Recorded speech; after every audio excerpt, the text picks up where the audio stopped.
విజయవాడ వరదలు వచ్చిన సంఘటన చాలామంది మీకు తెలుసండి. విజయవాడ వరదలు ఎంత అతలాకుతలం చేసేసాయి విజయవాడని మీ అందరికీ తెలిసిన విషయమే. విజయవాడ వరదల్లో సహాయ కార్యక్రమాలు కానీ, ఆ వరదల్లో నష్టపోయిన బాధితులు కానీ, ఆ వరదల వల్ల చాలా ఇబ్బందులు పడ్డ వాళ్ళు చాలా రకాలుగా మనం చూసాం.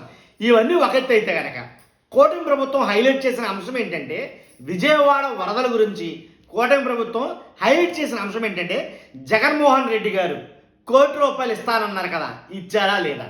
అర్థమైంది కదండి. గుర్తుపెట్టుకోండి, జగన్మోహన్ రెడ్డి గారు ₹1,00,00,000 విరాళం ప్రకటించారు కదా, ఏది, ఎక్కడ, ఎప్పుడు ఇచ్చారు, ఎవరికి ఇచ్చారు? దీన్నే విజయవాడ వరదల్లో హైలైట్ చేయడం జరిగింది అప్పుడు. కాబట్టి జగన్మోహన్ రెడ్డి గారు నిజంగా ₹1,00,00,000 ఇచ్చారా, ఇవ్వలేదా, ఇదంతా ఒకటి అయితే కనుక, ఏదైతే శాసన మండలిలో మాట పెరిగినప్పుడు, అంటే బొత్స సత్యనారాయణ గారు మాట్లాడుతున్నప్పుడు అనిత గారు, హోమ్ మినిస్టర్ అమిత్ గారు, వీళ్ళు ఈ ₹1,00,00,000 సంభాషణ అయితే కనుక వచ్చింది. ఈ ₹1,00,00,000 గురించి వచ్చిన తర్వాత బొత్స సత్యనారాయణ గారు మాట్లాడారు.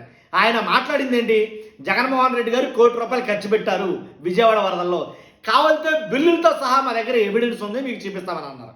కాబట్టి మేమేమేం పంచామో ఏంటనేది మాకు తెలుసు, అక్కడ తీసుకున్న ప్రజలకు తెలుసు మేమేం సహాయ కార్యక్రమాలు చేశామని. అంటే విజయవాడ వరదల్లో కంటిన్యూస్గా జగన్మోహన్ రెడ్డి గారు 3 రోజుల పాటు వెళ్ళి విజయవాడ వరదల్లో ఉండే మోకాళ్ళలో నీటిలో ఉండి, ఆ సమయంలో జగన్మోహన్ రెడ్డి గారు నడుచుకుంటూ వెళ్ళి అక్కడ వాళ్ళని పరామర్శించిన సంఘటన చాలామంది తెలుసు.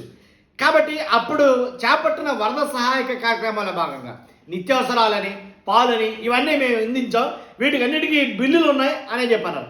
కానీ ఆ మాట ఇప్పుడు శాసన మండలిలో చెప్పడంతోనే ఒక్కొక్కరు ఒక్కొక్క రకంగా మాట్లాడారు. ఏం మాట్లాడారో వాళ్ళ మాటలను మనం విందాం.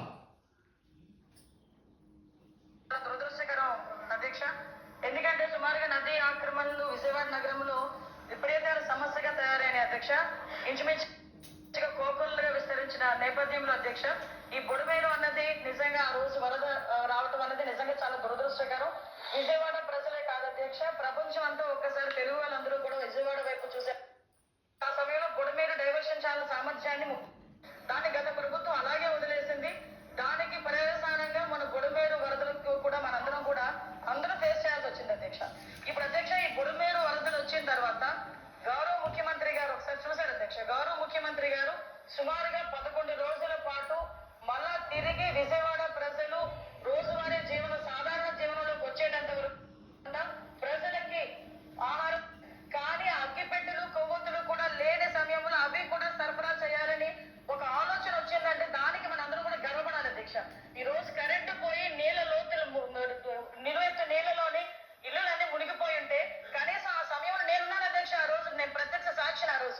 ఆ రోజు ముఖ్యమంత్రి గారి నోటి నుంచి అధ్యక్ష, ఏదో కలెక్టర్ గారు లేకపోతే సిఎస్ లేకపోతే అఫీషియల్స్ ఎవరు చెప్పింది కాదు అధ్యక్ష, ముఖ్యమంత్రి గారు చెప్పారంట అగ్గిపెట్లు కొవ్వొత్తులు చాలా అవసరం అవుతాయి అక్కడ అని చెప్పాను అక్కడ. ఇప్పుడు వైసీపీ వాళ్ళు చెప్తున్నది తప్పేం కాదు. ఇప్పుడు అగ్గిపెట్లు కొవ్వొత్తులు ఇవ్వచ్చు, కానీ అగ్గిపెట్లుకో 15 లక్షలు, కొవ్వొత్తులకో 15 లక్షలు, ఈ రకమైన లెక్కలు చూసి కంగారు పుట్టింది జనాలందరికీ. అలా వైసీపీ నాయకులు దీన్ని హైలైట్ చేసి మాట్లాడటం జరిగింది. ఏంట్రా బాబు ఇది, అగ్గిపెట్లకి ఇన్నేసి లక్షలా, కొవ్వొత్తులకి ఇన్నేసి లక్షలా, దేనికి ఖర్చు పెట్టారు ఎంత ఖర్చు అని చెప్పేసి వాళ్ళు మాట్లాడటం జరిగింది.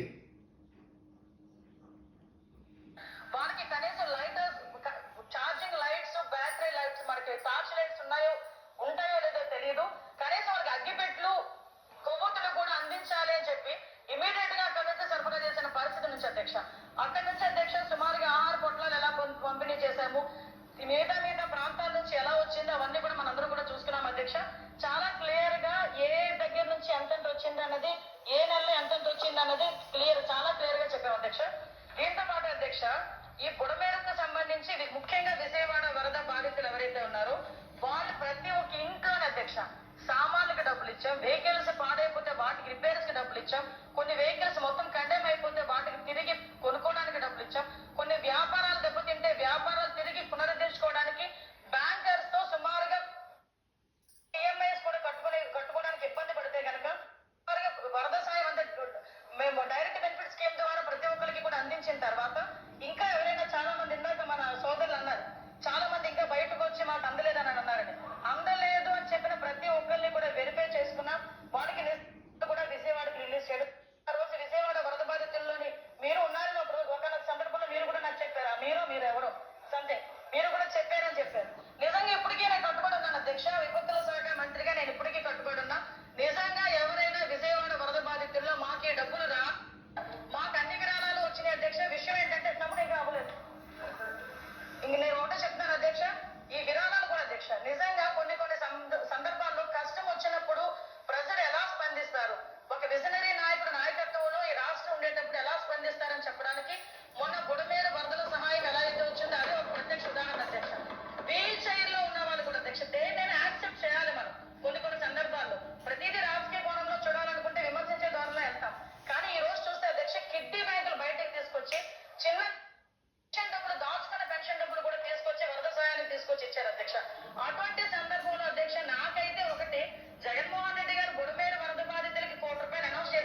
కోటి రూపాయలు. మా శక్తి అయితే మాకెవరికి రాలేదు, మా విపత్తుల శాఖ అయితే రాలేదు అధ్యక్ష, గవర్నమెంట్ అయితే రాలేదు అధ్యక్ష.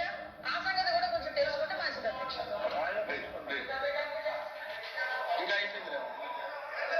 కోటి రూపాయలు మాకు అందలేదని వంగలపూడి అనిత గారు అన్నారు, హోమ్ మినిస్టర్ గారు. మన సంబంధించిన మంత్రి గారు ప్రతి వాడికి అన్ని అన్నారు. దీనికి చిన్న కమిటీ అండి, చైర్మన్ అధ్యక్షులుగా పెట్టండి. ఎందుకంటే మన ఇప్పుడు మంత్రి గారికి చైర్మన్ పెట్టండి. ఒక్క రోజుకి 1,00,000 అప్లికేషన్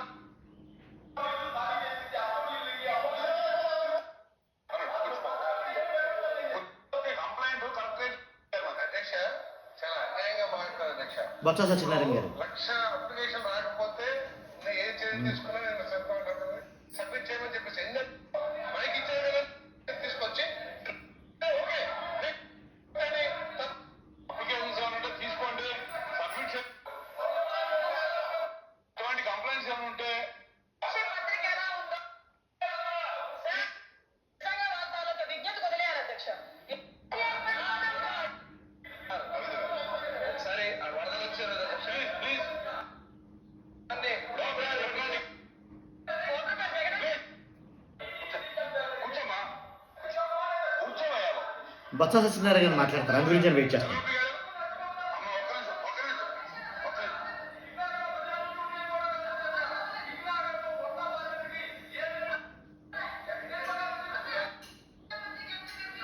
పోయింటే వెరిఫికేషన్ ఇవ్వాల్సి చెప్తే మేము కమిటీ చాలా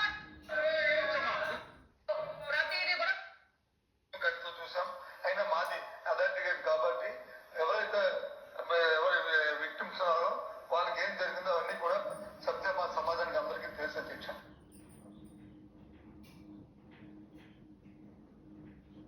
ఎవరికైనా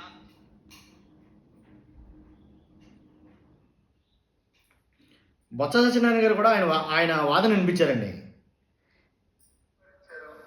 అది ఖర్చు పెట్టి నేనే ఆ ₹1 కోటి నేనే బాధ్యత అధ్యక్ష. నేనే బాధ్యత. బాధ్యతతోనే నేనే మానిటరింగ్ చేసి పసుపు పాలు నీళ్లు దాంతో పాటు ఎవరైతే దినుసులు ఉన్నాయో ఆ దినుసులు కూడా ఒక నిమిషం ఆ దినుసులు కూడా నా అధ్యక్షతనే అదేనండి, నిత్యావసరాలన్నీ కూడా ఏంటి జగన్మోహన్ రెడ్డి గారు అందించినటువంటి ₹1 కోటి నిత్యావసరాలన్నీ కూడా మేము అందించాం అని అయితే ఆయన మాట్లాడటం జరిగింది బొత్స సత్యనారాయణ గారు. కాబట్టి ఇదే మాట నాకు తెలిసి ఇంతకు ముందే చెప్పుంటే కనుక బొత్స సత్యనారాయణ గారు కావచ్చు ఎవరొకరు ఛార్జ్ తీసుకుని ఈ విషయం చెప్పుంటే కనుక ఇంకా బాగుండేమని అనిపించింది. ఎందుకంటే ఇచ్చారా లేదా అనేది చాలా ఇప్పటి వరకు చాలా మటుకి కౌంటర్ వేస్తానే ఉన్నారు. ఆ కౌంటర్కి రీకౌంటర్గా సమాధానం అనేది ఇప్పుడు దాకా చెప్పకపోవడం వైసీపీలో కనిపించినట్టు ఒక లోటు. కాబట్టి చేసింది చెప్పుకోకపోతే దాని అంత దుర్మార్గం దౌర్భాగ్యం రెండోది ఉండదు. కాబట్టి ఆ విషయంలో మాత్రం వైసీపీ నాయకులు ఎప్పుడూ వెనకబడి ఉన్నారు. చూస్తున్న మీ అందరూ కూడా మీ అభిప్రాయం ఖచ్చితంగా కామెంట్ రూపంలో తెలియజేయండి. ఖచ్చితంగా లైక్ చేయండి, సబ్స్క్రైబ్ చేయండి. Thank you very much.